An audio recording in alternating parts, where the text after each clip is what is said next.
Yeah, maybe actually should have closed a little earlier.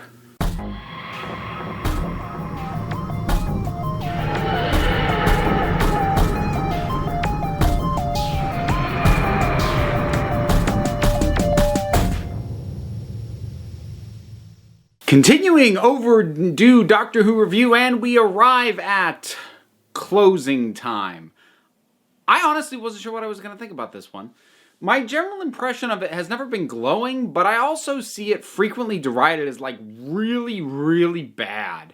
And a lot of the things that people seem to take issue with, the way the Cybermen are used and the way they're ultimately kind of defeated, I didn't have an issue with it. I didn't remember having an issue with. Again, didn't love it, but I'm like, I don't see where the problem is. Now, if you think I'm leading into kind of how I started with Let's Kill Hitler, which is, I get it now, that's not quite where I'm going. The way the Cybermen are used specifically, I still stand behind. I still think it's fine. It's not amazing, but it's fine. That said, a lot of other stuff, I found myself thinking, I don't remember that being this grating. Because there's yeah, there's a bit of that going on. So, it's the return of Craig. And the Doctor just shows up at his house, and because, you know, he's doing his little farewell tour, and Craig now has a kid, Alfie, or Stormageddon, and I like that it's not a particularly clever joke. The idea that the baby sees himself as some sort of conqueror and he knows mum and not mum. And, yeah, that's not a super clever joke, but I kind of like it. It kind of works. I think part of it is Matt Smith being the one to say it. I don't know if the whole I speak baby gag, which didn't originate in this episode, to be fair, but I don't think that whole thing would have worked as well with any Doctor other than Smith. He just kind of makes it work. So that I'm fine with, but in the way that the Lodger managed to take a scenario that should have felt grating and cringy and make something that I felt was fairly entertaining out of it, this time around, it feels grating and cringy. And I think a big part of the problem is all of the initial discovery and the initial, ooh, how are these two going to interact with each other, is gone. So, and I think that sort of uncertainty, particularly on the part of Craig, was a fairly sizable part of why that dynamic worked in the Lodger, whereas here, we just jump right in and we get the jokes right off the bat. And at least for my taste, and what I tend to find funny, the jokes aren't very good. I don't like the misunderstanding jokes, people misinterpreting the idea of partner or companion and start thinking that the Doctor and Craig are together like, ooh, isn't that crazy? Two guys who aren't into each other that way and people think they do. That's hilarious. Like, let me be clear, I'm not offended by that. At least not in the sense of LGBTQ plus representation or anything like that.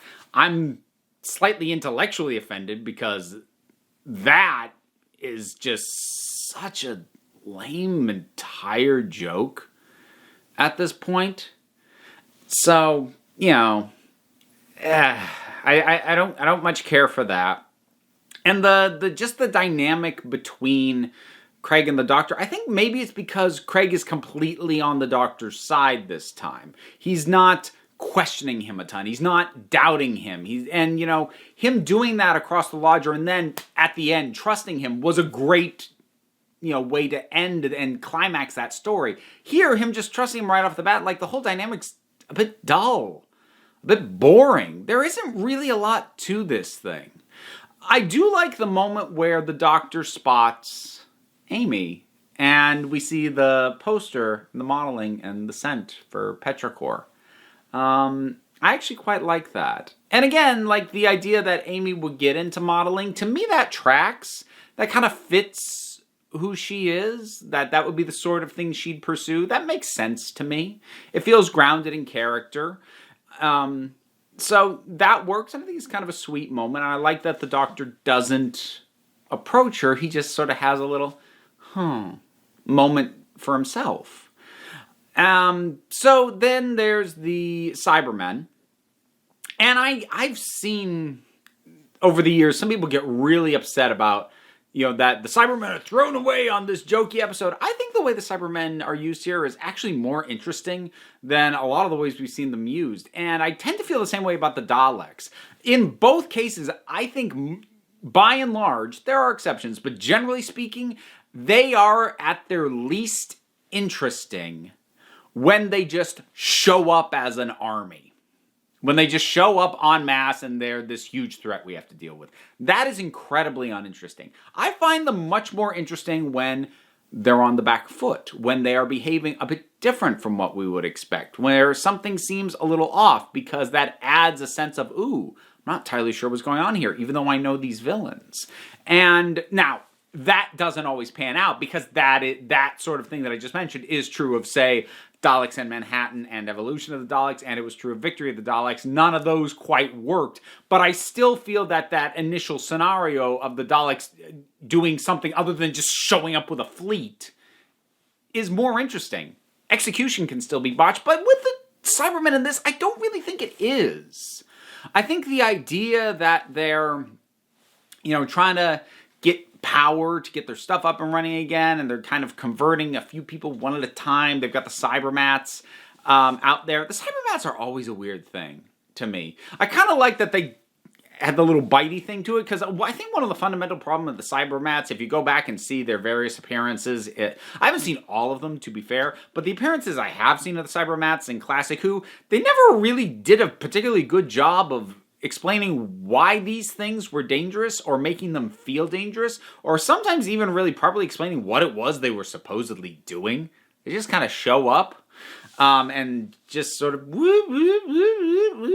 and it's okay, whatever. And like they gave us something a little bit more visceral to be, and like a little bit freaked out because it's this metal thing, but those look like very organic teeth. And like that's actually kind of a cool little scare moment too. So I like what they did with the Cybermats. I thought that was neat. And the resolution at the end, while I will grant that it is kind of cheesy, the fact that Craig basically defeats the Cybermen with love, is that cheesy and a little bit sappy and ridiculous? Well, yeah, but it's also got precedent because the Cybermen of New Era Doctor Who especially have been pretty well established that emotion is a big issue for them. I mean, you can go back to when they were first introduced back in Series 2. The way they were defeated was to shut off their emotional inhibitors so all their feelings came back, and that basically killed them. And so the idea of emotion in general, and particularly strong emotions, affecting the Cybermen in a negative way, that's an established premise. So the idea of it basically undoing a fresh conversion that just happened, and they haven't really had the opportunity to fully take him apart yet. They just did the first step of supposedly shutting off his emotions so that they can then do the rest. The idea of a strong enough emotional bond with his son, the protective father instinct kind of being enough to fight back from that. Yes, it's kind of cheesy, but I also buy it. It makes sense to me, given what we know and what we've seen from the way Cybermen have been done in modern era Doctor Who. So I don't have an issue with that. My issue is just with the humor. Just because the jokes are cringy and painful and oftentimes obvious and frequently dragged out. I mean, the issue, it's an issue of writing and of pacing in terms of the editing and the direction, because the jokes are delivered by Matt Smith and James Corden about as well as they could be. They're just not great jokes, and they get lingered on for way longer than they're worth. And also, a little bit like Night Terrors, I feel like there's a missed opportunity to draw a more direct parallel to rather significant recent events. The fact that the Doctor is interacting with a baby, kind of like how it felt like a missed opportunity in Night Terrors, it feels a little bit here, like off the back of, A Good Man Goes to War. This should feel more meaningful than it does, because just the nature of the Doctor trying to in some way protect a family and a baby again should feel like it matters given recent events, but it just kind of doesn't. And that's not necessarily a flaw in the abstract, but it's just like, why would you not take the opportunity to do that? I don't know. So that's closing time. Yeah, I was going to say it's not as good as I remember. I don't remember it being great, but I feel like I just had kind of willfully forgotten most of the stuff that now I'm watching again and go, well, that didn't work. And what had stuck in my head was the stuff that did work, but it's okay. I don't find it frustrating or infuriating. I just kind of find it kind of dull.